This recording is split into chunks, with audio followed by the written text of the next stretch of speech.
महिला अपना अंडरवियर उतारती है और कैमरे के लेंस को ढकने के लिए उसका उपयोग करती है। वह डेस्क को गिरा देती है, एक स्टेनलेस स्टील का पैर खींचती है। तेजी से वह 2 गैर घातक तरल पदार्थों को एक बेसिन में डालती है। एक ऑफिस चेयर से केंद्रीय सिलेंडर निकालती है, उसमें बुलबुलाते मिश्रण में भिगे हुए पेपर तौलिए भरकर उसे स्टील के पैर में डालती है और एक फायर एक्सटिंग्विशर नोजल लगाती है। पूरी तरह से सुसज्जित एजेंट पास आ रहे हैं। उसके हाथ से लड़ाई और विस्फोटकों में विशेषज्ञता के बारे में जानकारी दी गई थी।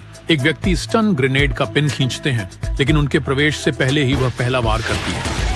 जूली अफरा तफरी के बीच से रास्ता बनाते हुए एक हथियार पकड़ती है, खिड़की तोड़ती है और एक टैक्सी लेकर अपने घर की तरफ चल पड़ती है। उसके दिमाग में विचार दौड़ रहे हैं, वह कहाँ है? जानवर गिरे हुए स्टूल को धकेलता है और जूली की रगों में खून जम जाता है। उसके पति को ले जाया गया है। CIA एजेंट्स जमीन तल पर घेर लेते हैं। शोक मनाने का समय नहीं है। वह छुपे हुए हथियारों को लगा लेती है, अपने पहले से तैयार भागने के बैग को पकड़ती है और अपने पति के संग्रह से एक टारंटुला अपनी जेब में रख लेती है। जब तक एजेंट्स ताले को उड़ाकर दालान में फ्लैशबैंग देते हैं, जूली पहले से ही खिड़की पर चढ़कर पड़ोसी के अपार्टमेंट में जा चुकी होती है। वह कुत्ते को पड़ोसन लड़की की बाहों में दे देती है, लेकिन शहर झुंड में शिकार करता है। आगे बढ़ते एजेंटों के बीच फंसी वह अपनी सच्चाई चिल्लाती है।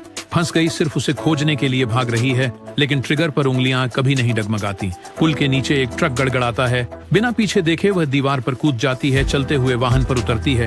पुलिस बैरिकेड्स आगे दिखाई देते हैं। वह एक टैंकर ट्रक पर छलांग लगाती है। एजेंट पहले ओवरपास तक पहुंचते हैं, बंदूकें उठाए हुए।